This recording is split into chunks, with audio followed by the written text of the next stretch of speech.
All right. Welcome, one and all. I am here. I am feeling alive mostly. Maybe we're saying like 78% live, and we are live today now with some Vermin League battles. So for those of you guys who don't know, Vermin League, of course, is a land battles queue run by Human Boy, more or less. There's a bot, and yeah, of course, he has a big team that's helps him out with it. But essentially, it's a way to get kind of competitive, structured land battles in a queue, more so than just queuing into ladder. Of course, it is not conquest specifically, which is yeah, it's pretty interesting. Definitely have some rules adjudications happening in this Vermin League from time to time, but that's comes with the territory of having land battles pure. And today we're going to be watching its current year facing off against Rider of Rohan. So,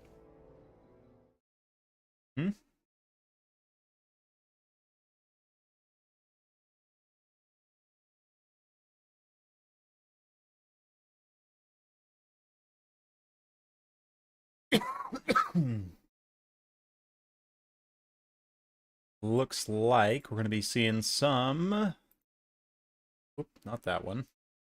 This one here. There we go. No need a scoreboard necessarily for today. It's going to be a little bit more casual. It is best of 3 series, so ultimately it will be determined by multiple games, but I don't think we'll necessarily have need of a scoreboard today. I didn't spend the time to reset my scoreboard anyway for today. I probably should have, but, you know, it's definitely been a week this week. Still been trying to recover, get some extra sleep in. Yeah, that's, I'll be honest, I haven't been that sick since probably high school. In terms of the flu wife and I got last weekend, it was brutal. Absolutely brutal. So, still kind of getting back in the swing of things. Kind of work, getting caught up on work stuff, getting caught up on channel stuff. Hopefully, Creative Assembly should be putting out another hotfix soon. I have had some communications with them about my performance issues, and I'm hopeful that the next hotfix should fix the stuttering issues for myself and others that popped up in 6.1. Yeah, certainly not an ideal situation, but here we are, nonetheless. Hopefully you all are well and here. Yeah, not sure if we're gonna see any actual Vermin today on the Vermin League. That would be nice. But, yeah, looks like High Elves versus Warriors of Chaos. These two gents going to be facing off here, starting in this best of 3. And Warriors definitely in a really interesting place right now. I would say Warriors are probably one of the better factions in the game. After different buffs to various units, they definitely have been a recipient of a lot of those, and in general, they have great elite cavalry right now, which is really one of the main components you need to be successful in a lot of situations. They're similar to Nurgle, but I would say they've got more overall tactical flexibility with greater variety of different missile cavalry, the ability to bring more missile cavalry, and everyone knows Marauder Horsemen are the best missile cavalry in the game by far. Got great hybrid melee stats, incredible armor-piercing damage, just great overall damage in terms of their javelins. Throwing axes variant also has shields. A lot of people forget. Or, you know, the Khorne variant swaps that shield out for a second hand axe, which gives them tons of extra benefits. Yeah, Marauder Horsemen in general, I stand always. And Warriors of Chaos, I don't know. Excuse me.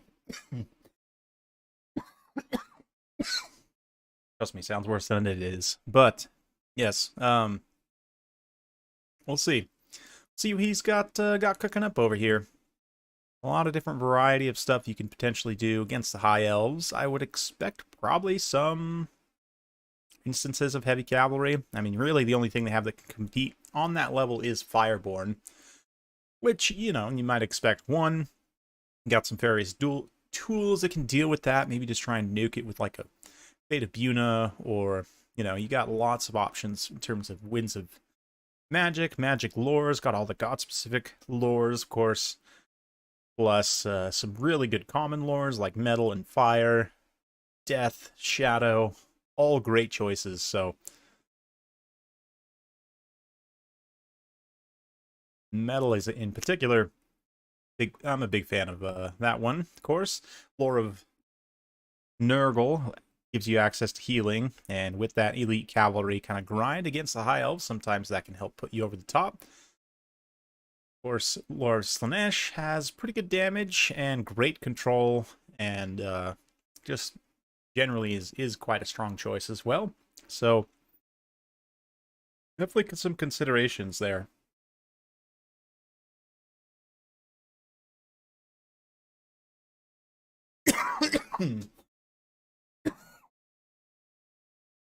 Alright, just coughing away from the mic. I don't know how well you guys can actually hear that if it's picking it up too much, but anyway. Ooh, yeah, we got Sarth here. A man after my own heart. Its current year coming in hot with the big bird. Definitely a very strong choice. Lore of Metal. Greater Arcane Conduit. He's a big old demon. Yeah, and then he's got some Hellstrider Cavalry. And it looks like the yeah, Summoners of Rage, Regiment of Renown, Dragon Ogres. That is another unit that's unique to, of course, Warriors, Undivided. Those Dragon Ogres have massive anti-large bonus.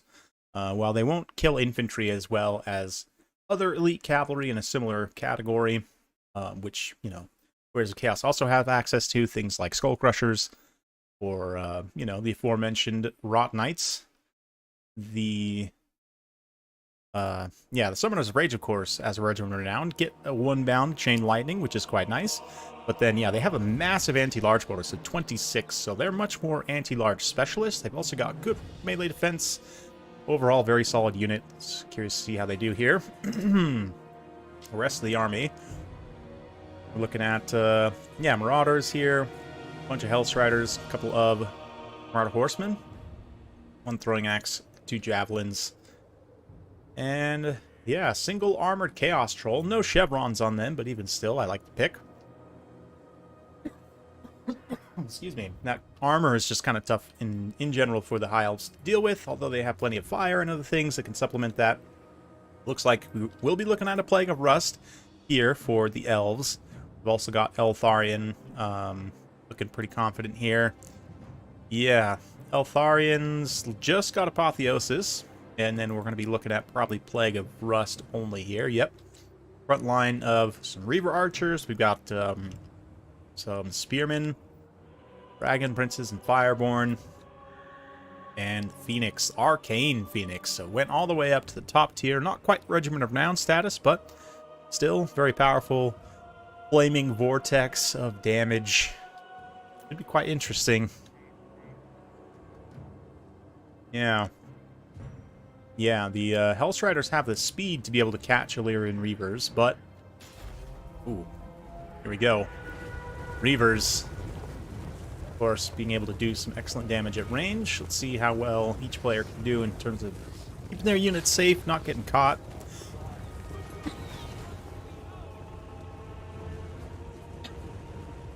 Anyway, my apologies, guys. Still got a little bit of a lingering cough at this point, but yeah, Summoners of Rage are going to come forward. They do have some missile resistance, so even though they're taking some archer damage here, it's not going to be too crazy. 25% missile resistance is pretty impactful.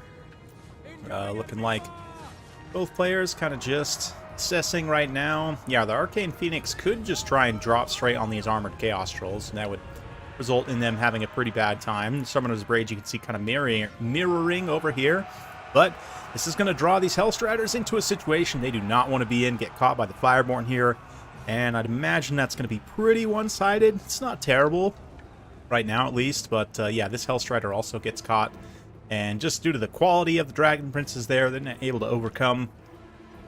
Yeah, a couple of key mobility units being lost out. It's pretty painful, but nonetheless, these Skirmish Cavalry are going to come forward even still, start to put some shots in. Ooh, yeah, got a lot of Horsemasters, Horsemen. See what they can do. They're a little bit blobbed up right now. Looking like some AoE damage fodder, and the only thing Rider of Rohan's really got is the Phoenix, which is definitely going to do some damage. It's a relatively tight AoE, though. Won't do like insane amounts of work, but let's see. Eltharion still chilling, still cooking. Up some magic spells. The Phoenix also taking some damage. And it looks like the Spearman just going to be moving in. Yeah, trying to catch those cavalry flat-footed. And here, with spear support, ooh, Summoners of Rage. We're going to see a big old overcast final transmutation. That's going to be pretty bad for the Fireborn. Let's see if it's enough damage to actually finish them off in this fight. We are going to see a Apotheosis try and sustain them, but it's a relatively weak heal in terms of output. Nonetheless, though, these Marauder Horsemen finally getting routed away. We're running for the hills away from the Phoenix. We got more Marauder Horsemen over here trying to tangle. But, yeah, Plague of Rust and Summoners of Range essentially trading out here for the Fireborn, which in terms of value is probably okay, but what maybe like to have gotten a little bit more out of them. Big Bird is going to come in his backline, try and munch this Metal Mage. Eltharion sees that. It's going to try and put a stop to it. Chases Sarthrel back up in the sky, and we're going to see a little bit of kiting here. As, ooh, yeah, the Reaver is going to get outnumbered, but then they do have the support of the Arcane Phoenix as well. More Marauder Horsemen reorganizing over that way. The Chaos Armor Trolls holding out right now in the front line okay. But Eltharion will put a Terror Route into them and route them off relatively low. Well, of course, they're low leadership, but they have plenty of HP left. Still did get the Chain Lightning off. It's going to come in, do some pretty good damage to this kind of blob of cavalry.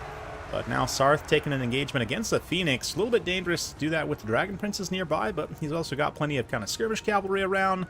Looks like the Hellstriders also come in for a little distraction, so actually gets an opportunity to get a decent engagement here with Big Bird versus the Little Bird. Phoenix, quite a bit smaller in size, of course, but let's see if Eltharion comes, try and pin, go for a 2v1 here. Perhaps just screen out all these Marauder Horsemen. Could potentially take some skirmish damage for them, especially the throwing axes, but yeah, he does have some HP to give here. Oof, pretty significant damage, though. Got to be careful of that. Will Apotheosis sustain through it. And Sarthrel also doing a really nice job here. RNG is kind of going in his favor, to be honest. I mean, he does have pretty comparable stats to the Phoenix, I think. Yeah, Phoenix actually has a little bit worse overall combat stats, but let's see, Big Bird, again, might be facing a 2v1 situation here if he's not careful. But maybe that's what he wants, at least just for a second. Ooh, yeah, looks like he is trying to squeak away there, but Big Bird does get caught. His slippery self, maybe not so slippery these days, but with a final transmutation, he can lock up the escape. Hits Eltharion for a couple ticks there. Mostly is just going to nuke this Arcane Phoenix and probably trigger its rebirth mechanic. Well, let's see. It is an overcast final transmutation, so that is a significant amount of damage. And flies back over just in time to get the rebirth. Yeah, that is going to be pretty painful. And the Mistwalker's Barrage also kind of landing there. Sarthrel, 2v1. It's not going to go great for him, but he's at least getting some really favorable dice rolls right now. And he does have the missile support, which is definitely going to put some pretty big hurt into Eltharion. Yeah, this is definitely anyone's game still, but looking a little bit dicey for the Warriors, as High Elves have plenty of support units moving in still. Got some Dragon Princes and some Reavers. The Reaver Archers in particular being able to outrange Marauder Horsemen and kind of pick away at them as they're pursuing will be quite good, but Sarthrel still just tangling with the Arcane Phoenix at this point. Having been mostly successful in this big pitched melee engagement so far, but he's about half HP. He's not going to stand up too much longer here, especially if Rider of Rohan drops in again. While these Marauder Horsemen are distracted, having to fight some Dragon Princes, which isn't ideal, fight some Reavers in melee. They got the numbers to maybe do alright, but key here is that Marauder Horsemen aren't going to help Sarth when he needs it the most. Yeah, we see Eltharion drop down for a big engagement. Try and lock up the bird. Send it to jail. Straight to the tower, and that's going to be a victory for Rider Rohan. Very nice. rip realism mode being on. Is that what that is? It's like, where's my balance of power? I don't know.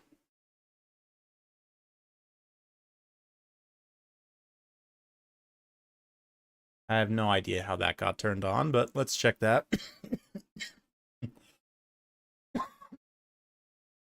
Probably in me trying to figure out my graphic settings when I was having all those issues. But anyway, yeah, Sarth ends up being just an absolute beast. Really, really strong lord, to be honest. I'm surprised you don't see more of him. Marta Horsemen end up almost doing what they needed to carry the game, but ultimately just the early engagement, not quite getting anything really out of the Hellstriders, was pretty painful. Harada Rohan was able to bait some pretty nice engagements there. Yeah, good stuff. Good stuff. Those Dragon Princes definitely very dangerous as ever. And Reavers, honestly, I say Marauder Horsemen are the best, and I still stand by that.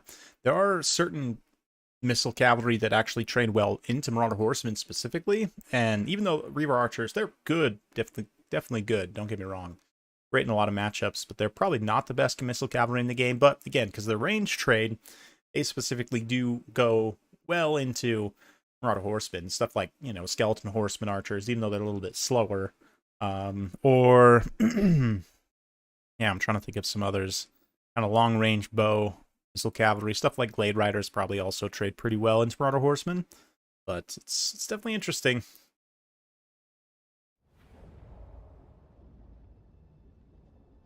Definitely interesting.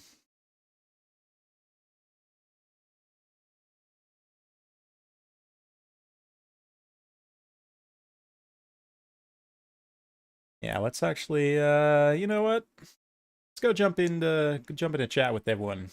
Why not? They're all hanging out over here in Discord. Yes, All right, you guys are all on stream now, so don't say anything crazy. All right. No problem. Oh, Hi, stream.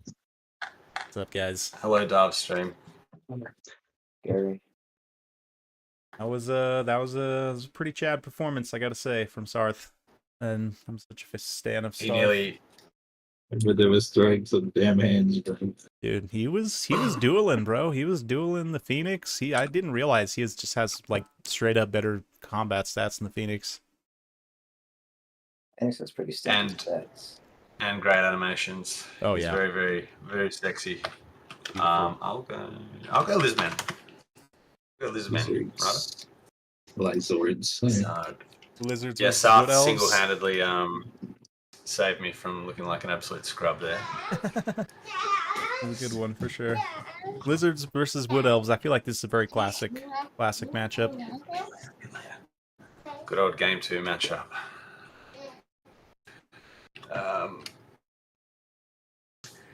All right.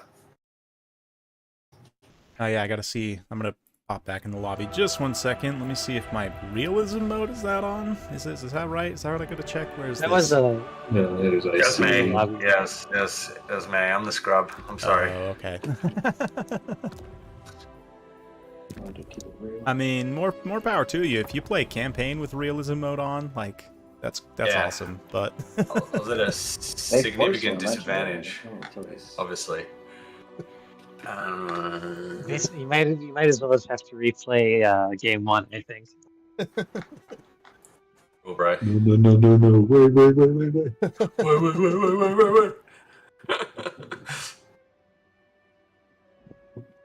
All right, we're going full hog here.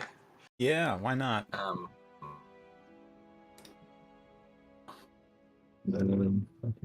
struggling to not go degenerate. I guess was admitted the stupid cold ones. Do it. What would you say, like double solar engine horned ones? You'll see. Nah, just the regular spear ones are already toughness. Yeah. Who's gonna stop it? Yeah, I also, as a Empire main, just always suffer against any level of cold ones, because even the 850 ones just beat Empire Knights. So The 850 used to lose to War Lions, and now they don't. So problem Really? matchups. they Yeah. lost to War Lions at some point. That surprises me. No, Riders being hyperbolic.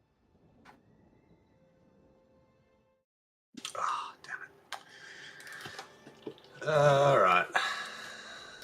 Alright. Well, I'm gonna remute myself. I'll rejoin you guys when the game's over. I'll be back. I stream. Yep. Bye. Oh yeah, looks like we're gonna be having some fun. Lizards versus Wood Elves, always a good time for sure. I feel like in the past this was definitely Lizardmen favored. But Wood Elves have had some serious buffs over the last little while, and they're definitely quite scary right now. Yeah, looks like Rider Rohan going for maximum Glade Guard, along with just a line of Eternal Guard, so, you know, full 20 stack. He's got a single Wild Rider and some Glade Riders. And then we got a Wild Tehenowin pick. Ooh, yeah. Nice. Some Air Skirmish. Quite the heavy cavalry army for its current year here.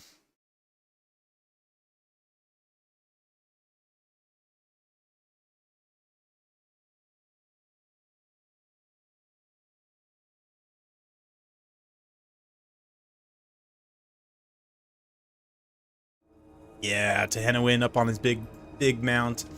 Looking for that orbital laser. I actually don't know. Did this thing get buffed at some point? It seems like it should be good. 24, 100% AP damage, fire, and magic. Yeah, I guess it's not that much damage, but Block of Doom is very good, and he does have access to that. Definitely one of the best spells in the game. Looks like he also brought a little wild form, just in case, for extra armor and weapon strength. Yeah, he's got the Pterodons, along with some Rippers. We're looking for some nice anti-infantry, and then a lot of cavalry, a lot of Feral Cold Ones.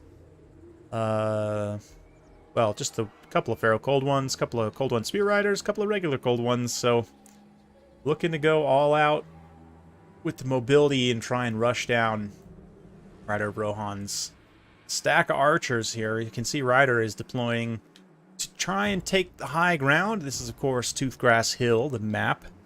So it is going to be, you know, with its pretty clear high ground advantage if either player can come and take this hill. Of course, Wood Elves with plenty of access to Vanguard just generally are going to be better at doing that. But, yeah, we've also got the Archers, Spearmen, Glade Riders, Spears, Wild Riders, Spellweaver of Dark Magic, no healing, just looking for damage, a Blade Wind. Very interesting. Very, very interesting. It's actually not gonna do a lot here. I don't know. Does it do good damage against the enemy cavalry? I guess that's one thing to see. Rider Rohan was expecting cavalry, so maybe he knows something we don't. I'm curious to see how it does against these cold ones. But its current year's got to be careful coming forward with these expensive cavalry units. There's a lot of armor-piercing archers.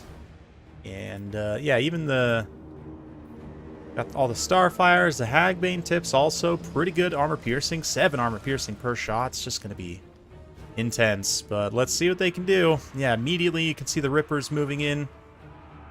Clever Girls are initially eating those volleys. They're going to rampage, but at least saves the more expensive Old One Riders from taking those volleys.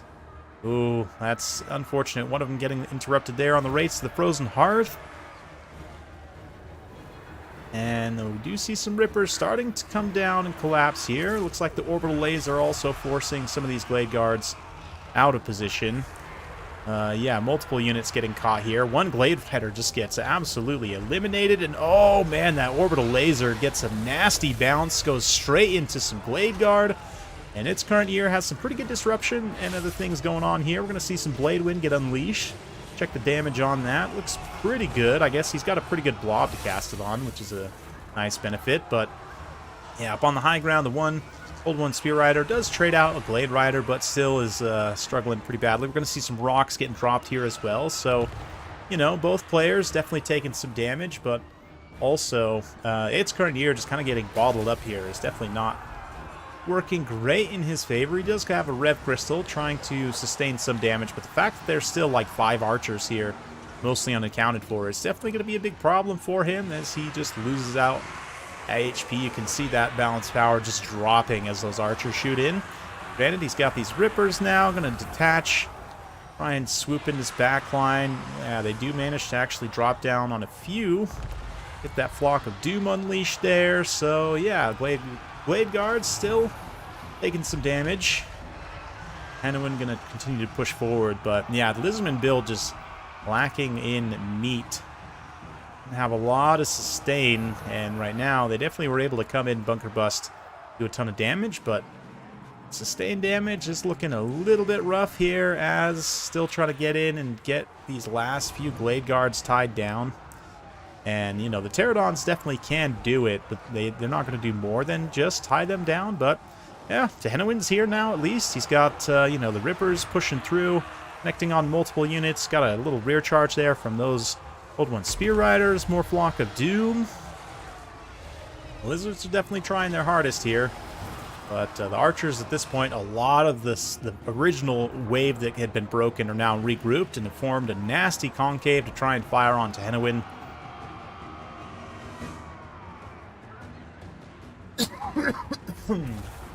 Yeah, it's looking potentially tough, but let's see. Another orbital laser being lined up, and it's looking like it's gonna make some contact here, but the Blade Guard's mostly able to dodge out on that one. Might still, nope, looks like it's going away from that Eternal Guard, unfortunately. Another Flock of Doom there, but Henowin's leadership is rapidly dropping. Yeah, unfortunate. It's kind of to be expected when you got a pretty heavy cavalry army like that, but just running out of steam there. Yeah, unfortunately, those initial volleys is really savaging this force of the Cold One Spear Riders, and I definitely think Rider Rohan was well prepared for it. I really like the pick of the Rippers, to be honest. I think I'd probably maybe even lean more heavily into that, but yeah, it's tough, you know, this many archers for sure. Definitely is tough for the Lizards to deal with. Just got a lot of value on all those archers, and yeah, you know, Lizardmen have some tools to try and be able to quick break this line, or else just skirmish maybe straight into the back line, but I think it would probably be pretty tough against this volume. Even something like, yeah, like a double solar engine. I do think double solar engine, maybe cheap out instead of going to Henowin. You just get the, like, hero level Beastcaster and maybe just some cheap lord who's going to give you some value benefit. Maybe like, yeah, I don't know. But that was it was an intense one for sure. Definitely. Yeah, I don't know. Let's see. Looks like we got Inkars in here. We're gonna do some more games, perhaps.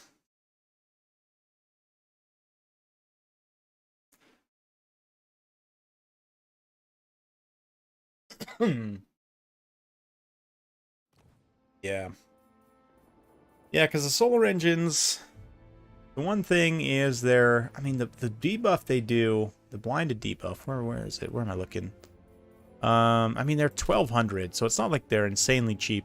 That blinded debuff does affect accuracy, but against elves, like, I don't know if that's going to make a meaningful difference, depending on what they're shooting at. But, yeah, I don't know. Historically, I know in Game 2, solar engines were quite good, and they've had some glow-ups recently to the point where I think, especially now, if you can, like, expend all their ammunition, they've got this Vigor refresh that's really nice. The immune to flanking makes them quite good against kind of Wood Elves Swarm, potentially. So, the fact they've also got, you know, 140 armor means that the... Yeah, I mean, the Glade Guard's still going to be quite dangerous to them, but... Yeah. Let's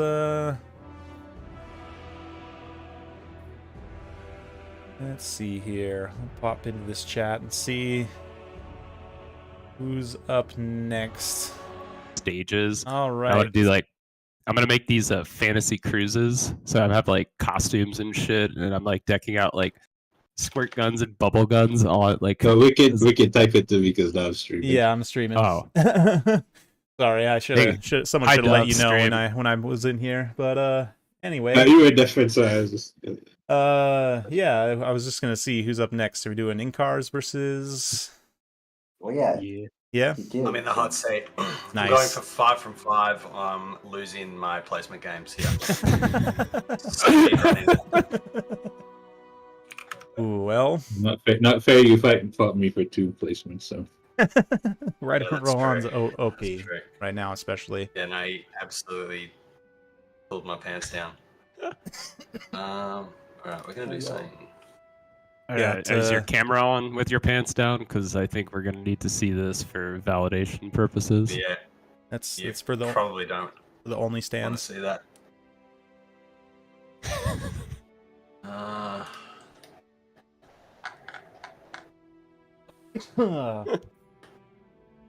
Well, as you were, carry on. I'll go back to the stream, but yeah. You both the best. Good luck. Have fun. All that. I wish you the worst. Bad luck. All right. Yeah. Good stuff. Good stuff.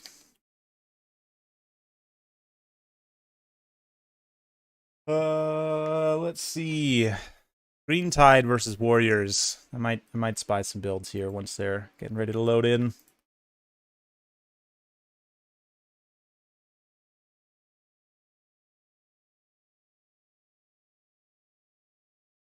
Yeah. So the story with tonight, those of you guys out there who are wondering, maybe some of you guys are watching this after the fact. Basically, writer Rohan had asked me to stream some Vermin League stuff, to do like some placement matches for people in XMT or just whatever.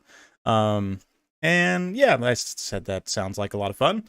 And then I got super sick. And so originally this was supposed to take place like early this week, but just hasn't because, yeah, I was very much under the weather, as they say.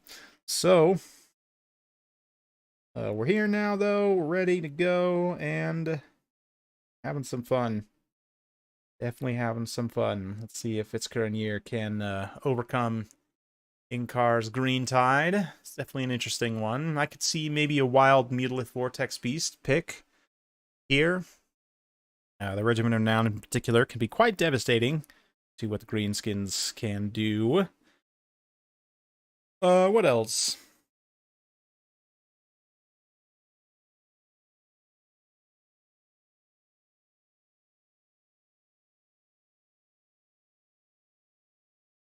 Yeah, I mean, we could see some of that elite cavalry I mentioned. Summoners of Rage seems to do decently last time, but it wasn't the most...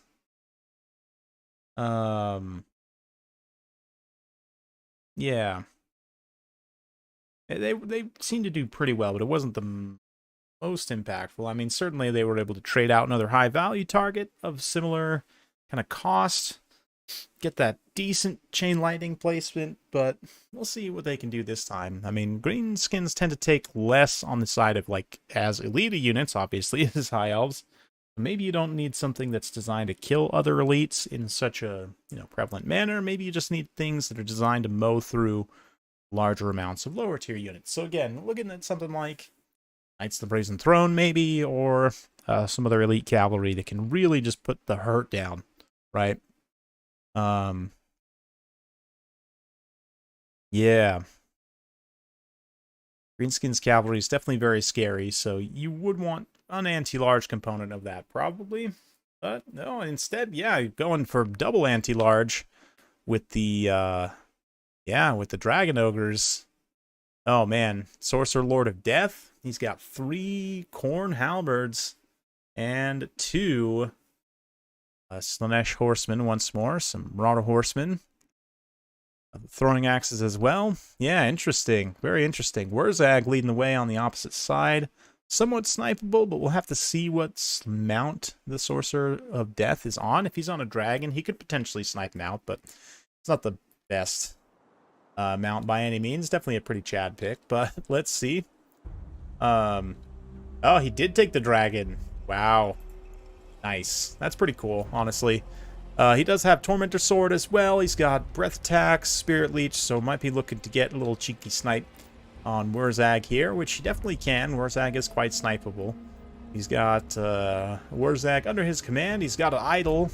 Pretty decent in this matchup. Roguelood's Armored Orcs and some Orc Air Boys. Biggins and Mangy Marauders. He's got the Swamp Things, a regiment of renowned trolls with some terror. And War Biggins, Broken Tusk Mobs, and the Snotlink Pump Wagons. Just to provide a little bit of extra mobility punch. Especially when combined with the Orc Boarboy Biggins, they can actually do quite well against enemy cavalry. I'm curious with the Double Dragon Ogre, though. They should be able to pound out pretty much all these Greenskins cavalry units just fine, as long as they get some decent-ish support. But that massive anti-large bonus, yeah, 26 anti-large puts them at, what, 58 effective attack against these units. And, I mean, the Boar Boys have 12 bonus versus large of their own, but... Let's see. Let's indeed take the look. Balanced power is slightly favoring the Green Tide. It's quite interesting, I will say. Ooh, yeah, right off the bat. You can probably see his target, Wurzag, looking quite snipeable. Wurzag's going to have to stick close to that idol and try and use it to body block and protect against the dragon. But the thing with Spirit Leech, Breath Attacks, the dragon can still get some work done at a distance and fulfill his objective of trying to get rid of the enemy lord here. A little bit of skirmish. Mangy Marauders with their small armor-piercing damage. And the Dragon Ogres looking like they're lining up to try and maybe fight these trolls head-on. Oh, the Chaos Halberds here, Khorne Halberds, don't actually have fire damage, but will still trade just fine into those the regiment of renowned trolls. We see the little fanatics get unleashed down the line here. Doesn't do an insane amount of damage, but yeah, you can see the Boar Boys piling in. We got the Halberds piling in, so big ol' engagement all across the line. Dragon's gonna try and land here. Does get the Tormentor sword off, but still getting body blocked as a Foot of Gork is gonna land here. Oh, the big old stomping. Boom, just massacres a bunch of halberds. Breath attack mostly hits the rogue idol, although it's questionable how much damage it's actually doing there. But yeah, hits Courtier, not necessarily going after Wurzag in the back line. Does still have the Broken Tusk Mob kind of covering still. The one Orc Boarboy Biggin does kind of go off on Goose Chase against those Hellstriders, which is going to lead them somewhat away from the battlefield, but they'll still decisively win that engagement. Little effigy to get here being used on the Chaos Sorcerer Lord as he lands, and is it time for Pound Town? Looks like the Dragon Ogres are doing a decent job right now protecting the dragon. And they are trying to trade, but, well, I say decent job. They're actually getting out-traded pretty hard by the missiles, it looks like. And Orc Air Boys, Ruglud's Armored to Orcs. The dragon has to squeak away there. Does manage to actually charge into Orc Air Boys, but all the boars around, it's looking pretty dicey. Let's see. The second unit of Dragon Ogres charging in here. And yeah, I mean, didn't get the best engagements there by any means. Certainly unfavorable, as multiple thousands of gold worth of elites charges into that unit of Dragon Ogres. And yeah, they're definitely having a little bit of a struggle right now. But Spirit Leech on Wurzag. Goblin Spears. Oh, another Foot of Gork going to get lined up on the Cav, and it looks like it does a tiny bit of damage there. Nothing too crazy, but nice Breath Attack comes in, trying to even out the fight here between the Chaos Halberds here. They'll be able to rout those goblins off just fine, and hopefully come support center engagement where their anti-large bonus is definitely sorely needed. Marauders also managed to kind of win out on that far flank there and collapse down to the Ruglud's Armored Orcs. As the Skirmish Cav pulled back, they're going to dump all their missiles into the Rogue Idol. Little Doom and Darkness there, upgraded. Dragon just lands on the Armored Orcs as the Chaos Halberds also charge in there. Try and keep that unit occupied. They're a tough unit, though. Those Rugluds. That's unique Regiment of Renown. Got great defense. In fact, they're even going to get a Fist of Gork here and just stand and fight. Their Regiment of Renown status and their decent armor.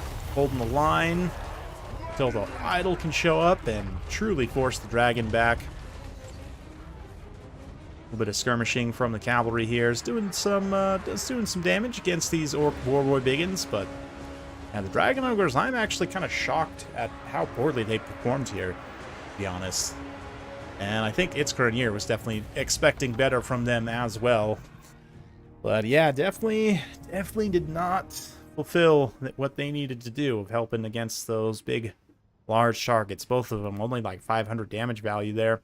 So pretty subpar performance for sure from that particular unit. I mean, granted, they didn't get the best engagements in terms of support and so on, but still, you definitely want more from a unit of that cost. So yeah, that's man, Dragon Ogres just really hitting the struggle bus today. I know Kolek got like a +10 leadership buff in the last patch, which is definitely something that happened. But yeah, GG's. That was a tough one though, for sure.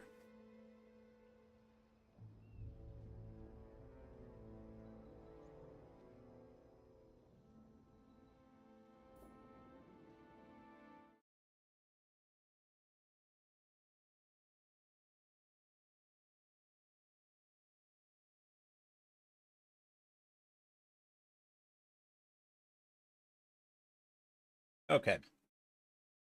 Here.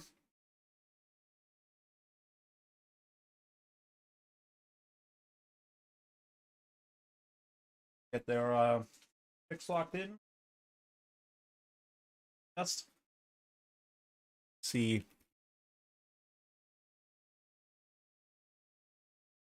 Let's see what they can do.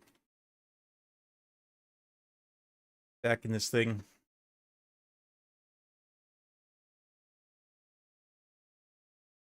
So Wicked, heard you there in chat talking about you're putting together a cruise, you said? Like you're going like on a boat? Like a cruise with costumes and squirt guns? That sounds like a good time. Definitely interested about this whole situation here. Ooh, looking like Nurgle versus High Elves. Should be an interesting one.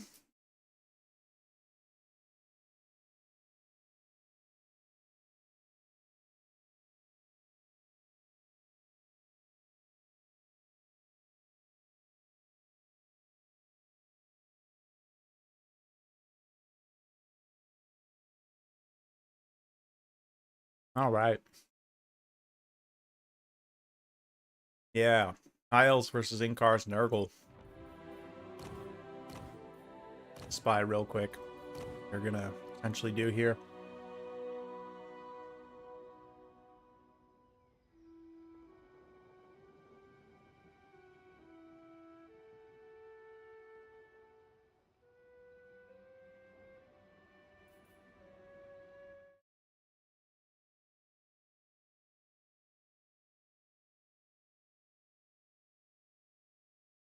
Mm-hmm. Okay. They'll send me some messages here. Anyway, yeah. Nurgle versus High Elves. Definitely a classic one.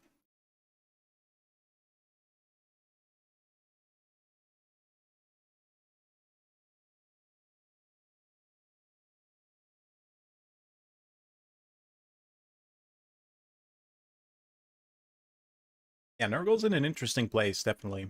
Got a lot of units that are pretty decent for sure. Thankfully, they're not too slow. And definitely, I'm not the person that enjoys slow factions a ton. Nurgle is one of those ones that can be pretty painful in how slow they are. But definitely, things are looking up. I didn't recall seeing a ton of changes for them on the patch notes, which is probably fine. I mean, I think they're solidly mid-tier. Definitely quite good in a lot of matchups, but still have some weaknesses. But yeah, we definitely got an interesting one here. A lot of Vanguard forces I saw there, potentially.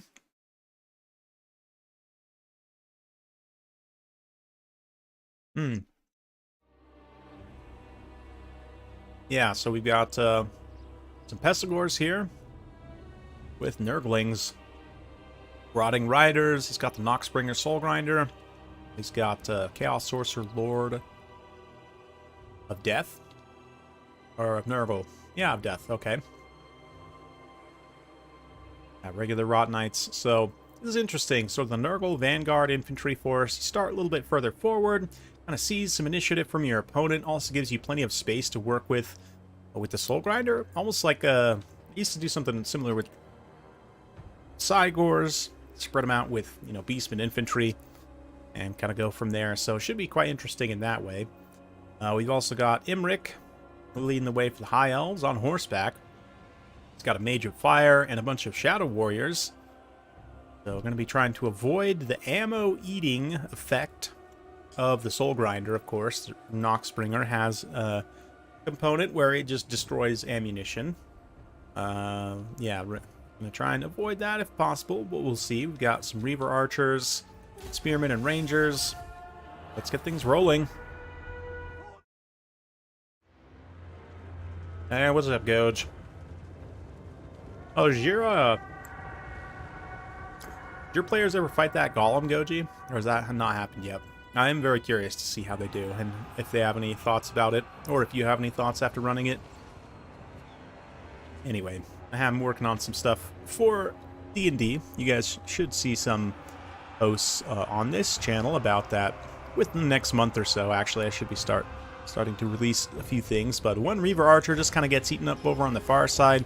They get caught by the Rotting Riders, and just generally a lot of stuff happening over there. These Reavers also trying to avoid the Rot Knights on the far side. In the center, the Fireborn coming forward, and little Burning Head under those Pestigors as they clash with the Rangers. Rangers should trade actually pretty well in that engagement. But yeah, this one Rot Knight here is overextending in a pretty large degree. Let's see if we maybe have a Flaming Sword, or no, looks like no Flaming Sword there. We do have a Dragonhorn being popped, though. Nice time to get a nice map-wide melee attack buff on the Fireborn. We've got the Rangers also moving in with that melee attack active. Trying to get some extra benefit there. The Rot Knight just eating melee attack extra from the Shadow Warriors, which, certainly something to be said.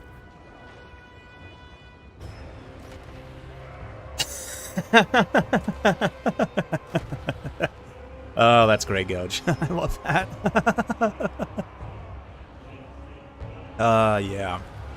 Nice. Yeah, this Rot Knight, they're running out of steam, but they came in and did a ton of damage. As long as they don't lose too many Unimodels on this is probably worth it from a disruption standpoint.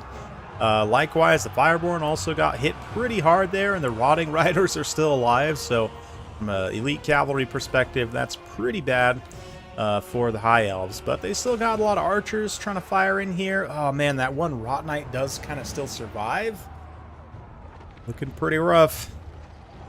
Little Burning Head there, and yeah, running into the second line. Does some pretty good work on those Pestigors. That's going to keep the Rangers fighting a little bit longer there. And Imric also moves in Starlance and is just smashing the Sorcerer, trying to keep that balance power from getting too far out of whack. Rot Knights here, and the Pestigors chasing. One thing is the Shadow Warriors are starting to run a little low on ammunition. That Soul Grinder has been able to fire away and eat up a lot of their stuff. Imric also getting surrounded by the Rotting Riders. Takes a ton of damage there, and that should pretty much be game. Yeah, no worries, Coach. You enjoy the restaurant. Hopefully it's good. Actually, haven't gone out to eat at all since I've been sick. So weird. This one was weird. Definitely took away all my appetite. Just didn't want to eat anything, really. It was quite painful. But yeah, let's get some little cinematics here. The noxious explosions of bile raining down on the High Elves.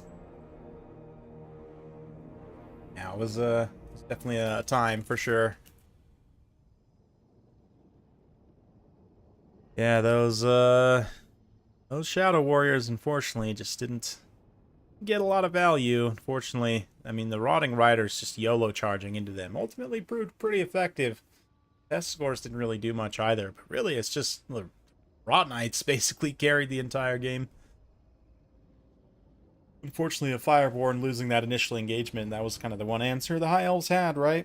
And the second one kind of died death to 1,000 cuts, but ultimately didn't, due to their enhanced defenses. Yeah. It happens. It happens to the best of us. It is also, what, morning Australia time, so such is the way of things. Yeah, let's see.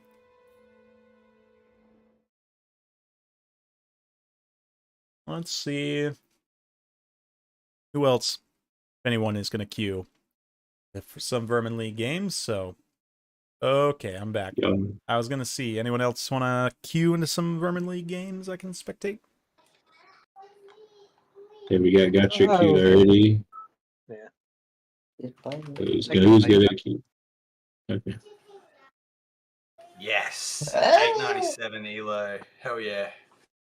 That's what 5 losses gets you in your placement games. Wait, did you actually play this? Yeah. Yeah. 0 from 5. I started playing last night. Oh, it's no good. And I got those numbers up. Alright. I don't. For one of the Go Trick Smoke. Alright, let us commence. Oh, bro, he's you ready wanna for you in cards, lobby bro. now? It's over, bro. It's wraps. Okay. If I Should I hear that just coming stay out in of this Go one, or Trick, are we going to make a new one? Hey, you can be host. You just have to remember to ready up and change the map. Sorry, what was that? And not put If realism you- mode on. If you want me to do it, we can just make a new lobby too. Oh, I'm host. Okay, yeah, I don't mind. Yeah. Alright. Map is Shimmer Sword. Shimmer Sword, a classic. Oh, maybe we need to remake the lobby. I can English today. shimmy. Looked like he just got popped out, so let's go ahead and just... Oh, Oh, maybe. no, he's back in. There we go. Take his chance. No, I alt tab to lower the volume of my music. I see. He's locking in cards. Better be scared. What could it be? It should give you like a congratulations message for. Oh, it does. It has concluded the placement match. It should say like congratulations. Participation trophy. Yeah, bro. W participation trophy, bro. Just a little gift trophy. Small. Small.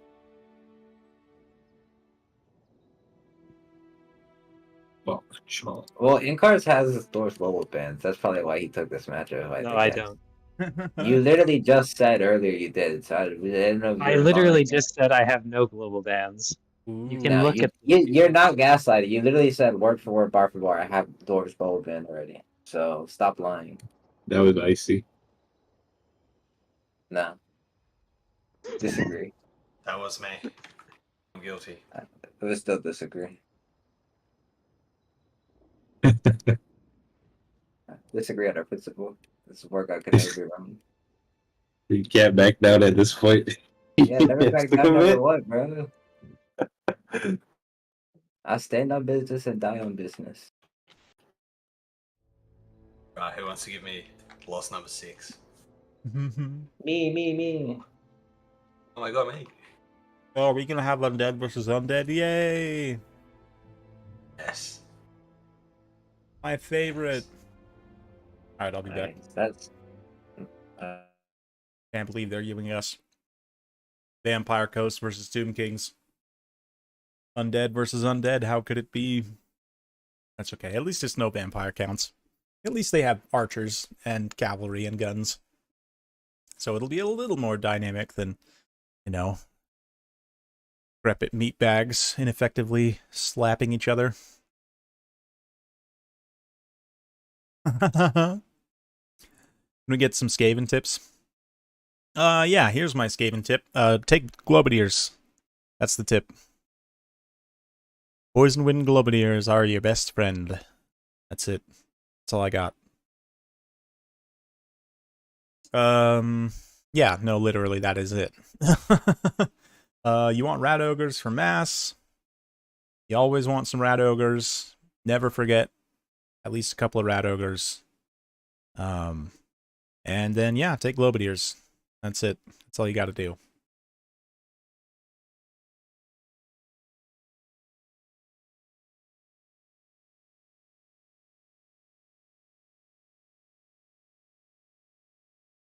The Nangao Grenadiers are hilarious to compare to the Skaven Globadiers. They are just night and day in terms of performance. Globadiers in one volley can kill like an elite infantry unit, pretty much. One clean volley. Whereas the bombers will struggle.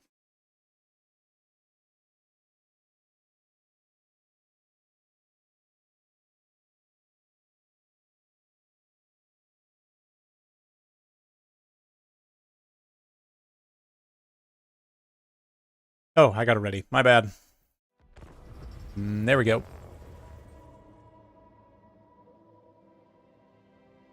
Okay.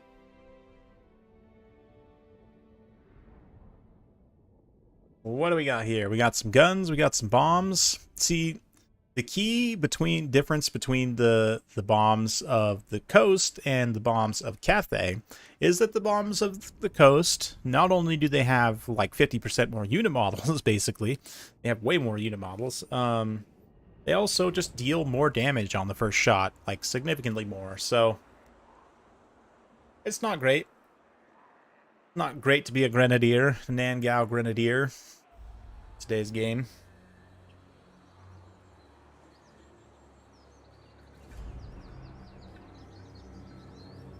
Let's see what they can do here.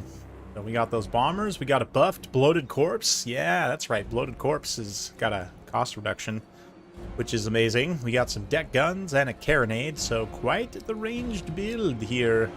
Quite the classical build. I guess it is a very dwarf-like for Gotrek Starbreaker, which makes sense. He's got a polearm vampire admiral and his defensive formation, different layers of guns and bombs and things and Morngulls out there on the vanguard. As for the Tomb Kings, got a big old bone giant just flexing firm in the air. Got the Chosen of the Gods who shot the great bows as well, and looks like a bunch of skeleton spears, skeleton warriors, skeleton archers, Blessed Legion even. They're looking for that nice armor sundering shot. Basket of Souls for some little burst AoE damage, and Arcan the Black.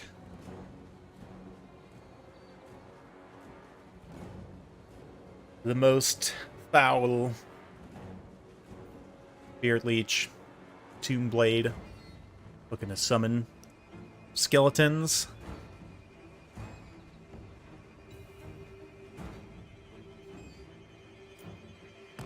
Skeleton summon's always nice to throw on your opponent's back line, or just generally to disrupt their enemy missile units.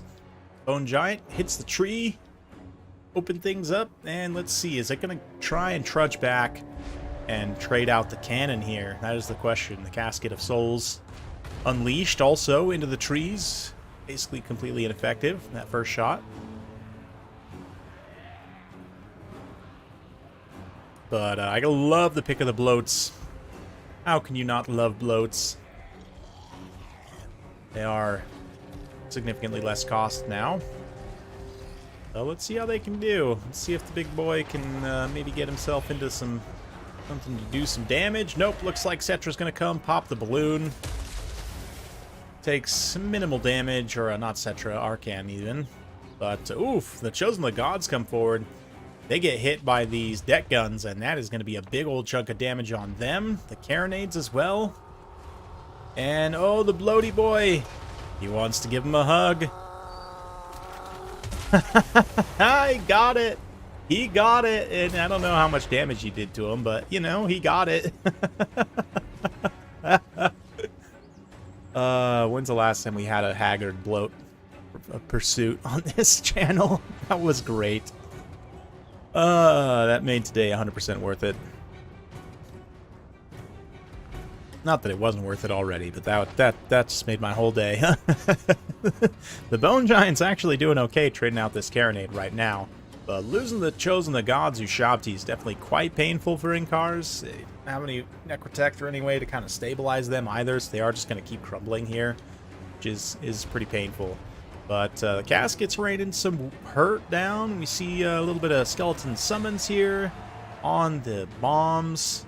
Bombs technically deal fire damage, so it's slightly uncomfortable for Arcan, but they don't have a lot of ammo. There's one thing the Nangao Grenadiers have going for them. They have way more ammo, but their DPS is just lower. Ooh, another nice casket hit there, and the Bone Giant's been left a little forward by Inkars. It is going to take some sheets of fire from those handguns, and it will take some time to turn around and go back behind his lines. But, oof, that is going to leave the Carrion open to swoop down on the deck guns, take them out. That is a pretty big loss. Those deck guns are quite strong. So, yeah, you can see immediately the 4 handgun mobs turn to try and provide some covering fire. It'll probably be enough to bail out the 1 deck gun, but the other one is definitely done. And that also leaves some lack of support a little bit in the front line. Of course, the bombers are still going to move in and do some pretty good work. These skeleton infantry, these tightly packed skeleton warriors, doing a nice summon of the pistol mobs in the back line to go pressure Casket. Bone Giant's also being left in this front line as well, taking a ton of damage, especially anti-large from the captain here, the admiral. Yeah, Bone Giant being forced into crumbling there, so both players definitely scrapping hard right now, but the loss of the guns in the back line, oof, those Carrions, man, just absolutely changed the whole course of the battle, taking out those long-range pieces in the back. We also see a summoned Ushabti now come down on the handgun mobs, and the others are forced to turn and fire. Morngulls pop up in the back line for an ambush, and ultimately do end up disrupting the archers and doing some pretty good damage, but not able to really sustain through too much as Inkars also turns his forces to try and shoot the new threats to the backline. Looks like some skeleton horse archers there pressuring the backline archers as well, or the gunners rather. And yeah, it's looking pretty good for the Tomb Kings right now. They're able to kind of stabilize the backline pressure on them to a degree, although another pistol mob being summoned here, and that Casket is definitely feeling the pain. As long as just some guns survive, they should be able to get some work done, but Arcan's also back here charging up his Tomb Blade, looking for another skeleton summon to keep things tied up, make sure these zombie guns can't fire. What is Vermin League? That's a great question. So, Vermin League it's a competitive land battles queue, right? So you can queue on Human Boy server. He's another content creator. On his Discord server, he's got a queue that you can join where you can get structured land battles that use tournament rules that you play a best of 3 series against another human player, and it's a way to get some multiplayer games in. So like currently we've got Inkars versus Gotrek Starbreaker. Inkars playing as the Tomb Kings, and it's looking like he's about to wrap up a victory here, although that Casket of Souls does go down. Pistol mobs in the back line still disrupting, and the fact that the Morngulls are still hanging on here also quite impressive. Yeah, the healing sustained from that hunger is able to just keep them alive enough. They could keep fighting here. But the one Dread Carrion, I'm surprised only a 500 damage value there. Yeah, 800. Okay, that seems a little more appropriate, as they've shut down a number of artillery pieces and so forth. But now swooping down, come after the guns once more, or these bombers rather. Pistols switch directions again, try and cover this back line, but the summons trying to do some damage to the Admiral here with his halberd. Sweeping some attacks through. Balance of power very heavily in the Tomb King's favor at this point. I'd imagine we're probably going to hit army losses. Yep. And there it goes. The Spirit Leech on the Admiral, and that is going to be done. Inkars takes another victory there. We've been on a tear today. And the Tomb Kings are able to pull out the win, showcasing they are the apex undead faction. And I actually think that is true right now. They're definitely one of the best factions in the game. And certainly in the hands of a good player like Inkars can be quite effective. Ultimately, the gunfight going in favor of the bows, who would have thought? And the carrion swooping down and silencing a lot of these units, which still had plenty to give in that range fight. Like, if those deck guns managed to stay alive, zombie guns had a lot more HP, they could have done quite a bit of work here. And like we saw the fate suffered by the Chosen of the Gods, shot to great lows. Even the Bone Giant also suffered pretty badly there.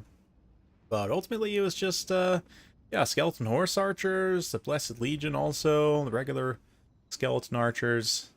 Arcan coming in, getting some pretty good value. But then the Carrions, yeah, 800, almost 900 damage value on one Carrion. Super, super clutch, for sure, so...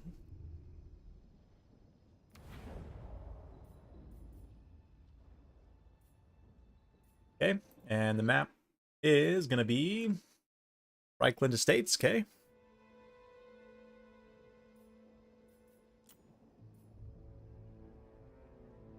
Go ahead and ready up on my end, so they can go ahead and jump in whenever they're ready.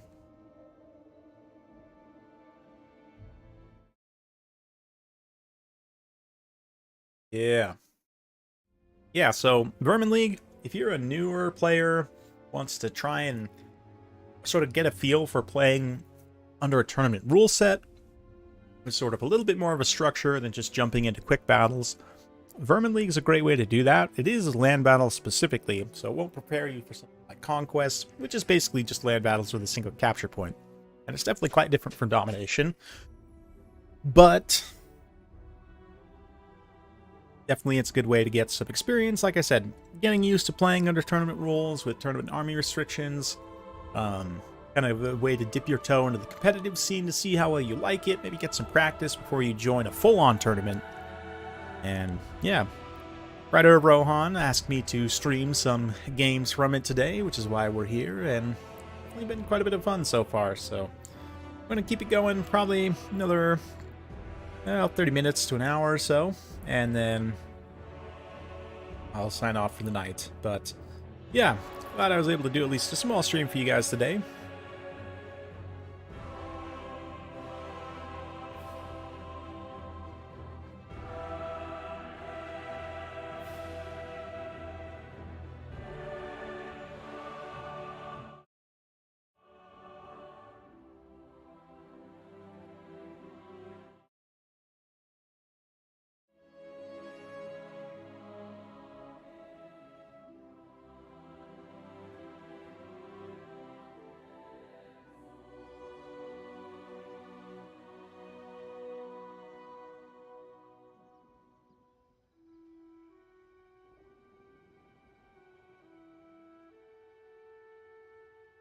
All right. Looks like we're going to have Tzeentch versus Warriors of Chaos. Nice. Let's see what Inkars has cooking. Quatric also. I'd expect probably... against the Warriors, blue spam can be good. I feel like you could potentially also run into some different problems with that. Yeah, I don't know. This seems like an interesting one for Tzeentch, because like a lot of the advantages I would actually give to Warriors of Chaos here. Tzeentch basically has missiles, like infantry missiles, which are quite good. Is that enough to make a difference here? Should be interesting. Definitely should be interesting.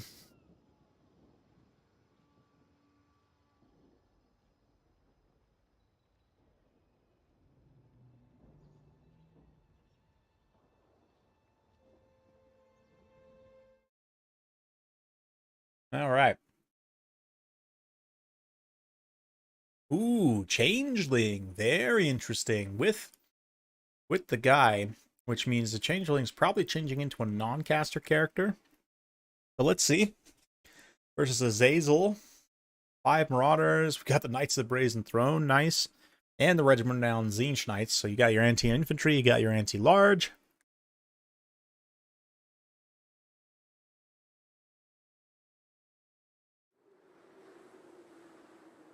Gotrek's coming in hot with the Forsaken and Marauder. Front line with Centaurs. Supporting Centaurs and Tzeentch, been nerfed. quite a bit, but still probably very good. He's also got some knights as well, Chaos Knights of Tzeentch. And yeah, let's see what the changeling's going to be turning into. Thoric Ironbrow. That's awesome. I mean, a dwarf main transforming into Thoric, that's pretty cool, actually.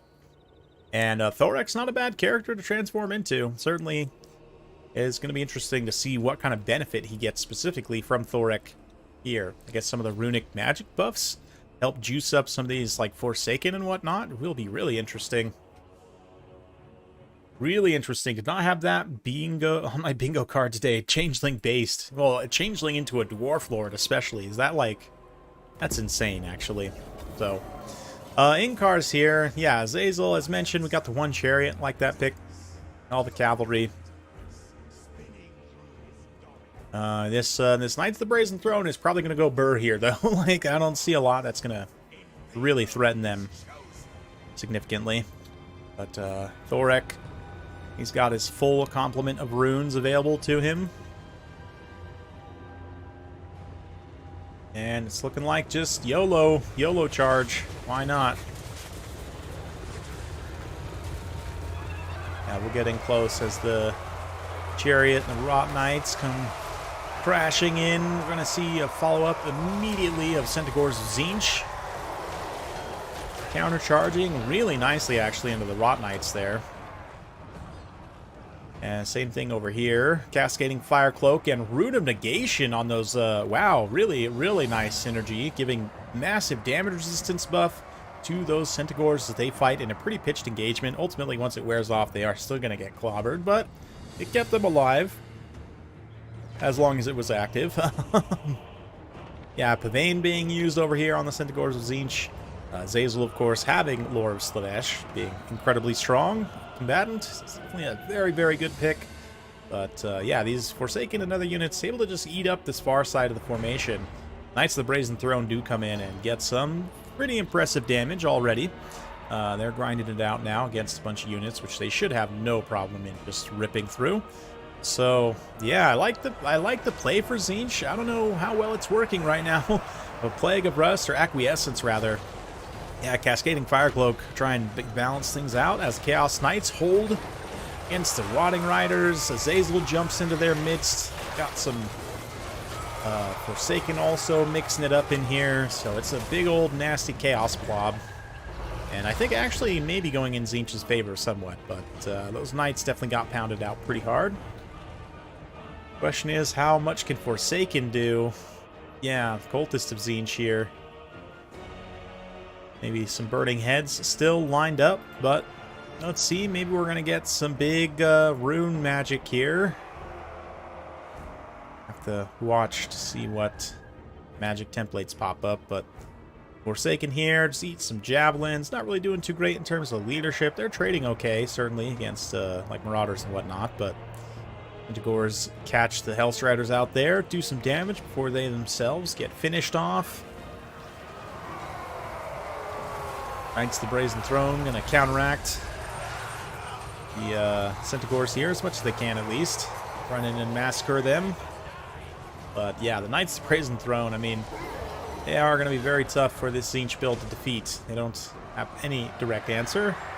Nor does Tzeentch really have, I mean, besides maybe trying to politely ask them to fight your elite halberds. Not really a great answer you have for them.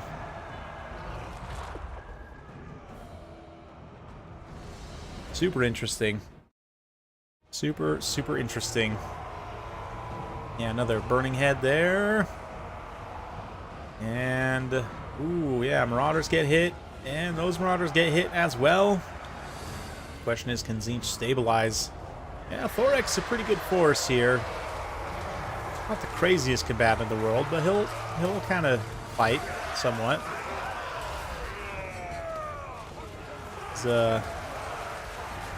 nice. Swipes down a Rot Knight there. That's one model that can't come back. But oh man, those Knights of the Brazen Throne just get a really back-breaking charge into the back of those remaining Marauders. And we're going to see a little Wrath and Ruin there from Gotrek. But ultimately, the Changeling Looking pretty weak to Azazel right now. Maybe Azazel will continue to swoop around and do some tricks, but cascading Fire Cloak. 2 heroes for the Tzeentch dwarves. Continuing to fight. Very dwarven last stand here.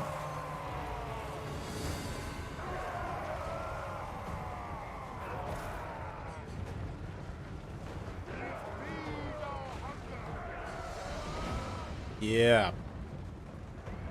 Looking pretty bad for Thorek, but maybe not. Maybe he can continue to do it. The nice thing about Thorek in this situation is he does technically have infinite spells, so Rune of Negation there is going to just prevent damage, basically, for a while. So this could go on for some time, guys. Strap yourselves in. Hopefully you brought a snack, grab a drink, as this could take some time here. See what the Knights of the Brazen Throne can do. Gonna get a little cycle charge in here. Azazel thinks about it. Definitely could drop down and try and fight Thorek, especially with that Rune of Negation no longer active, but let's see.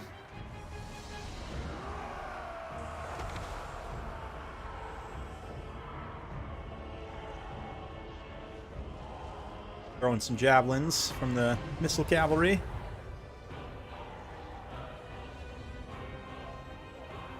Feeding this last Marauder in, I guess. Got some Hellstriders here, but yeah, ultimately it's up to the Rotting Riders and Azazel to finish this. There Azazel lands. A little double land. And is he going to go after the Cultist and try and finish him off?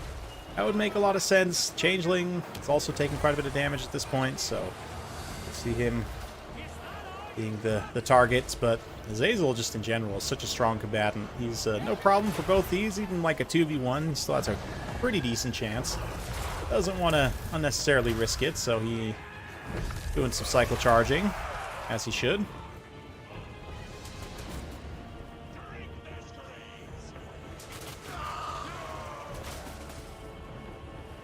Pops back up in the air. Thorek coming in with the kick of justice. Most foul, changed kick of justice. But does get a swing there on Azazel, and Azazel actually takes a couple of hits. I don't know, I think Tzeentch is probably going to get army lost here, but Thorek is not a pushover. I mean, I think these, between the Elite Cavalry and, yeah, you can see the debuff there, Acquiescence. Now putting him down to only 19 melee defense. Azazel should have no problem finishing things off at this point.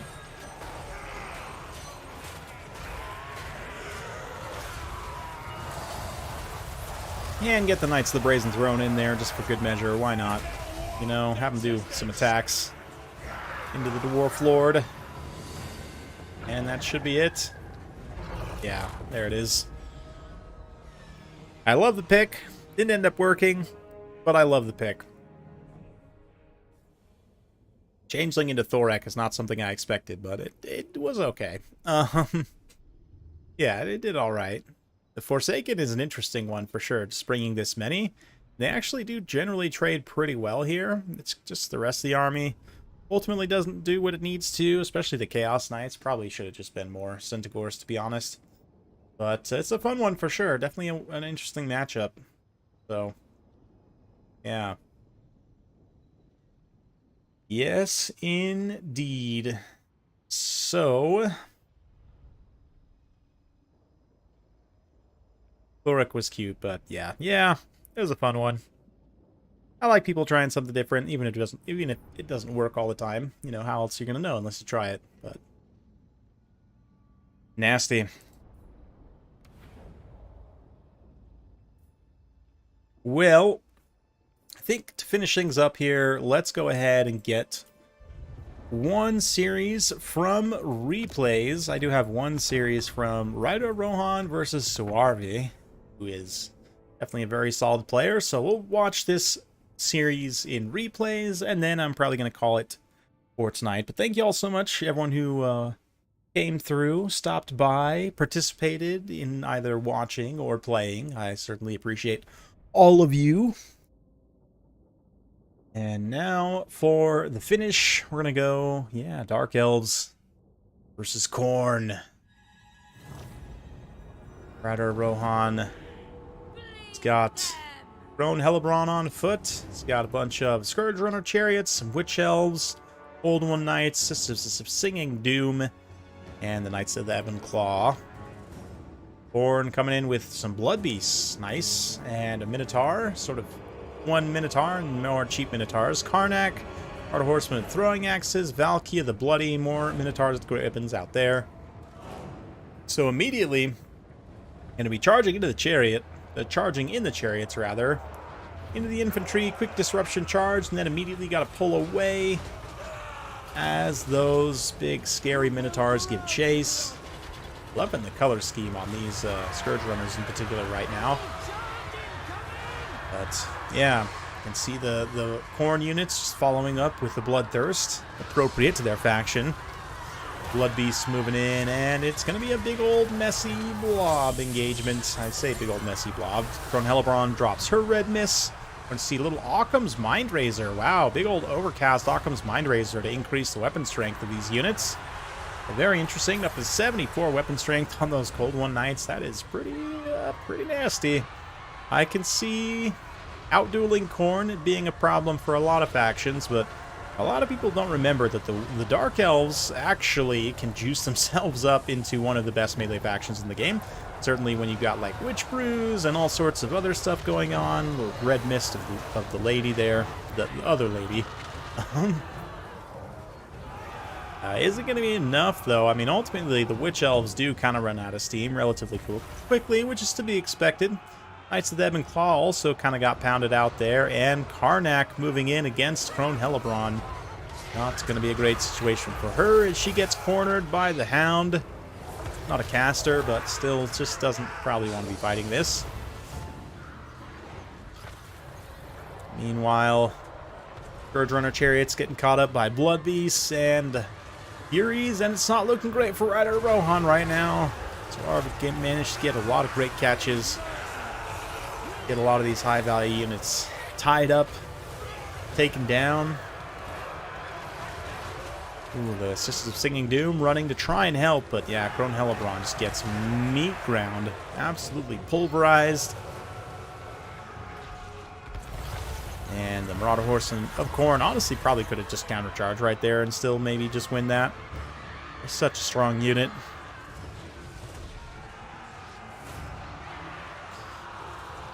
Valkia trying her best to finish things off here. Get after this caster. Knights of the Ebon Claw can only protect so much. Yeah, Occam's Mind Razor. Again, only does so much in the face of such wanton destruction. Helebron goes down there, and not looking great for the Dark Elves. Scourge Runner chariots. Gonna try and get back in this game by skirmishing some, doing some charging. Ooh, big old traffic jam, though, leads to them getting stopped up and taking a few more attack animations from the Blood Brutes, Blood Beasts, and the Minotaurs as well. Little shield there, demon shield for Valkia, making herself invulnerable. As the chariots continue to do whatever they can, but the Blood Beast charging in, applying that sweet pressure. And yeah, that's going to be army losses. So, Rider Rohan down already in the series against Suarvi. In terms of what paid for itself, not a lot, honestly. Maybe one cold one night, but that's kind of it, to be honest. So let's go straight to the next battle after assessing Suarvi's value. Yeah, Minotaurs just had a really nice counter build, honestly, for what Rider Rohan brought. The Blood Beasts also, nice to see them paying for themselves. Karnak's just such a beast. So yeah, let's go to the next replay.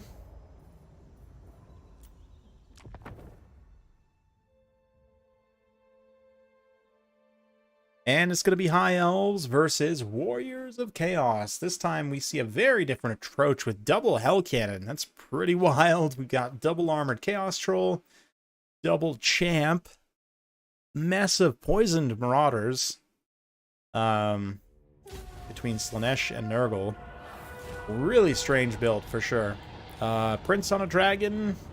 Tsar dragon. We've got Swordmasters of Hoeth. We've got archers with light armor. And the Fireborn, Lifecaster, Lion Chariot. A double held cannon actually is going to be good against the Swordmasters, as long as they don't just immediately die to breath attacks or something else. But let's see what they can do. You have the Summoners of Rage protecting one. Their high anti-large bonus, as we saw, can be okay, but definitely can let them down as well. Excuse me. Yeah, looks like this one, Old Damnation, pops its Soul Devourer buff. Get some extra reload skill. And they're definitely doing some damage. This one especially, man, the ROR is just chucking out shots like it's no tomorrow. We're going to see a little Star Dragon breath attack. It's almost enough to kill the Hell Cannon. Just blow up its unit model. It wasn't quite enough at the end of the day, so the Hell Cannon will continue to fire, at least until the Prince just drops down and blops it. Bloops it. Bloops it. And that, well, got one more shot off at least. You can see the Dragon Ogres also, Summoners of Rage, moving to push him off. Try and let the Hell Cannon get a couple of more shots in. Soul of Damnation definitely getting some pretty good work done so far, but how much will it end up mattering in the long run? Let's see here. Summoners of Rage. Still kind of mirroring the dragon wherever it wants to go. Skull Cannon is alive. Hell Cannon, rather, not Skull Cannon. Not even a skill cannon, either. It could be a skill cannon, I guess, if you're manually firing it.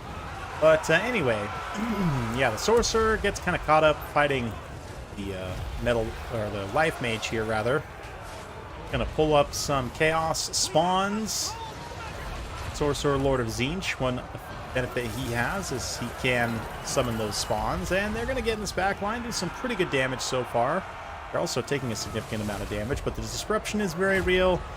You can see a heal there, Earthblood on the front line of the Elves, trying to stabilize things, but we're also going to see a final transmutation from that Metal Sorcerer Overcast, or just regular final transmutation, actually. Should maybe finish off those Lion Chariots. Was actually casted directly on the Lion Chariots, and routes them off. But will it end up mattering? Hard to say. Prince, once again, trying to avoid taking too negative of an engagement. Those Fireborn, they managed to come in, knock this one Hell Cannon off. Maybe they move through and get on the next Hell Cannon. They definitely need to try and salvage whatever they can of their infantry force. But, yes, the Fireborn here, running down the Soul of Damnation, shutting that down. Summoners of Rage also getting a little rear charge in here. Ooh, it's going to be so close. Who's going to win? Who knows? A little Searing Doom from the Chaos Sorcerer Lord of Tzeentch. He is looking very nominable by the Prince, though, and he senses it. He's running for his life, trying to get back to those Summoners of Rage. Stops momentarily, and the dragon drops to the ground. He does a sweet little S-curve there, and manages to avoid the charge animations.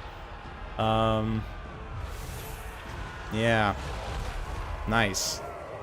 Some good dodges there, but ultimately does lead himself to being pretty far separated from any meaningful supports, which it's not going to be good. Blade of Belk, Radris, Deadly Onslaught, both pop for extra weapon strength, and one hit lands, and that's all it takes to terrify this lad away. Second hit basically removes him from the earth. Oh man, that was impressive. That was some crazy damage. Oh, with those double buffs, man, that Star Dragon Prince, he just whacks him. Waxes him and whacks him. Whacks him with the wax. You know what I mean?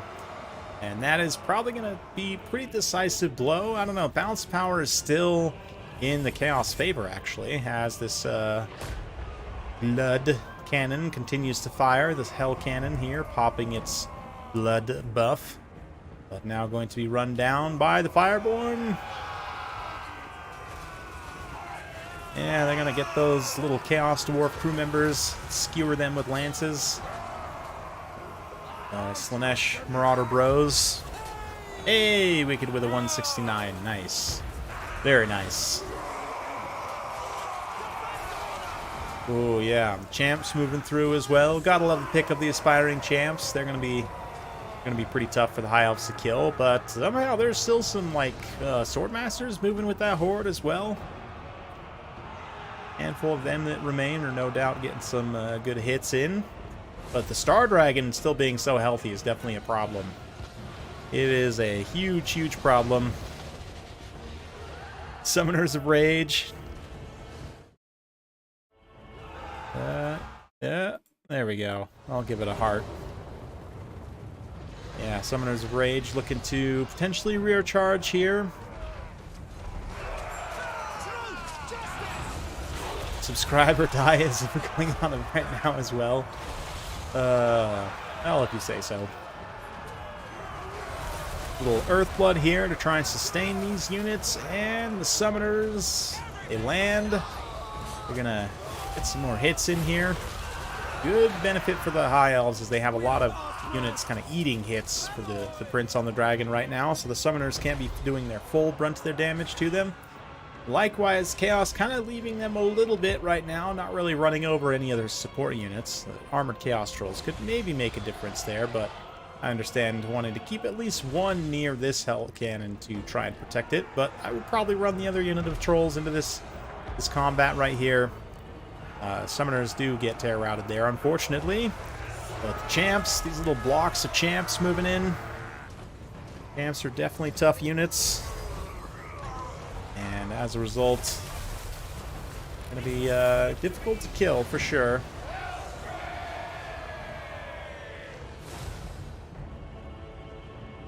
Yeah, let's see here. A little breath attack getting lined up on those Trolls. Ooh, does some really nice damage to those Trolls. That'll probably lead to them getting tear routed the instant the dragon drops onto their heads, which it's going to do. Might as well just go straight after the threat and chomp that Troll. Yep, he doesn't get back up. Oh, nope. Nope, he doesn't. Looked like he might there for a minute. He was thinking about it, but then the dragon jumped over him and he was like, nah. Yeah, you can see this other Troll getting led astray by the Fireborn here. So this is going to work out in Ryder's favor a little bit, trying to isolate these remaining dangerous high-value units. Chew off the rest of the Hell Cannon crew here. I just absolutely elbow my mic stand. Don't ask me how. Yeah, the Reavers here getting some chasing. Ooh, let's see. Can the Chaos Trolls collapse effectively enough? Yep. Okay, Dragon's just going to charge straight into him. The Whip Marauders getting some poison. As the Fireborn also charge once more into the breach. Using their fire and armor piercing and anti-large, and yeah, in combination with the dragon, they're able to just smash these armored Chaos Trolls. And the Prince also, with his buffs active, he's got the Blade of Bel Caradris once more, Deadly Onslaught, 800 weapon strength, just absolutely trashing everything he gets Dragon's mitts on. A little stutter step and turn around. And yeah, at this point, it's mostly just the Champs. Just got to finish off those Champs. Trolls might regenerate and get some leadership and come back, but rear charge from the Fireborn. Will it be enough? Oh man, those Champs are still so healthy. There's like a full health unit of Champs right there. I don't know. It's going to take a while. So let's fast forward through this. As, yeah, the Champs are not going to go quietly into that good night. Neither is the Star Dragon. I mean, they're not particularly threatening to the Star Dragon in melee, but eventually terror and army losses takes hold, and it's going to be a victory for Ryder Rohan, and a very close one at that. I do think maybe you switch one of these Champs out for, like, the Regiment of Renown Champs that have the halberds, the Tzeentch ones, and Endgame might have turned out a little bit differently. They probably would have had what they needed to tear away the dragon. But as it is right now, Prince on a Star Dragon, almost 5,000 damage value. Absolutely insane. And the Fireborn, and that's going to be the 2 units, basically, that carry this entire game. Everything else just dies. And the Hell Cannons have proved quite effective at doing that. Summoners of Rage also get some really nice value there. But ultimately, yeah, just wasn't quite able to carry that late game engagement. Didn't quite have enough anti-large left in the tank. Do love the pick of the Devoted Marauders as well. 870 kills on, or 870 value on them. Basically all of them pay for themselves. Really nicely done. So, that means we do go to a game 3 between these two, and the winner of this will win the series. It's going to be Wood Elves versus Lizardmen. Again, another classic primal matchup between these two Leaf enjoyer factions. One of them more jungle leaf, one of them more forest leaf, but even still.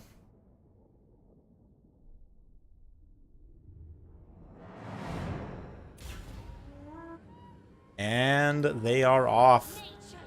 Yeah, Rev Crystal, no solar engines, but instead we just got a bunch of Saurus Spears, Skink Cohort Javs, Priest of Death, and some Cold One and Spear Riders. Rider Rohan going with a very similar build to what we saw him play in this matchup earlier, which is a ton of Blade Guard. He's got some Dryads and Eternal Guards mixed in. Basically just a full 20 stack of Elves, mainly reliant on those Blade Guards to get the work done. Let's see. Immediately going to be outranging the Skinks, and even though they are just a low-tier unit, people demand Dwarven Deaths. Actually, unfortunately, I'm going to have to run soon, Wicked. But, yeah, actually, maybe we can schedule a stream for later this week. Maybe next weekend. We can get, like, a fun games stream in. Maybe do some meme games. XMT specials. I would definitely be... I would be up for playing in something like that, honestly. Get some, like, FFAs, maybe some team battles. Just kind of a nice variety stream. He is going full Rage of Rohan, indeed. One Ripper drops in the back line. He's going to start tearing up some archers, but the rest, yeah, they are punching up pretty hard and continuing to play defense as well. The missile defense, just turning and shooting whatever threats develop, kind of the name of the game. And so right now, we've got these Cold One Spear Riders that have broken through. Another Cold One Rider breaks through there. They're going to be the next target to try and focus down. This Slon's also pretty threatening here. Could throw Banishment, which he actually does throw that Banishment right there. That is doing some really nice work on those Glade Riders. And on the Glade Guards as well. Slons are just so dangerous. Next Sunday night, King of the Hill XMT battles. Let's do it. Yeah, let's do it. That sounds like a great time. Oof, another Blade Wind there. And Rider Rohan's really been liking that Blade Wind as the Wood Elves here. Been getting some good value out of it. Yeah, right now Suarve is looking like he's taken some losses, pretty significant already. Rider Rohan's been able to kind of re-secure his lines here to a pretty fair degree, and the Sword Spears are really not doing a ton to win. They're just kind of running across the field here. And they do eventually make contact with all these archers, but yeah, Rider Rohan's 20 stack of archers is looking pretty nasty.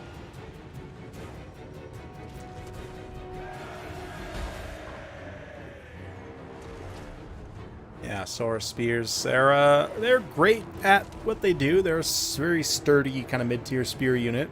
They basically hit like a halberd considering how much weapon strength they have. But ultimately, they are quite slow. And here, the Wood Elves just had way too much archers for them lizards to try and shut down. You see here a few units being chased off. Some Wild Riders coming back to crush these regrouping Skinks. And yeah, even the Slawn Mage Priest struggling to stay free from the Eternal Guard. Just quite sticky to him right now. And probably see some more Blade Winds unleashed on these Saurus that are continuing to fight here. We've got some Blade Guards coming back as well. Going to apply their armor-piercing damage to the Slawn. Not that he has a ton of armor to begin with, but certainly has some. And is he exhausted already? Wow. Yeah. very tired, at least. It's amazing how quickly units can tire out sometimes. They're continuously charging into melee combat, and that's going to be a relatively quick victory for Rider Rohan on the game 3. A little bit anticlimactic, but that's just how it goes sometimes. So Arve put up a great fight throughout, and ultimately fell short there in the game 3. Rider Rohan has a really, really nasty build. Really nasty build, it must be said.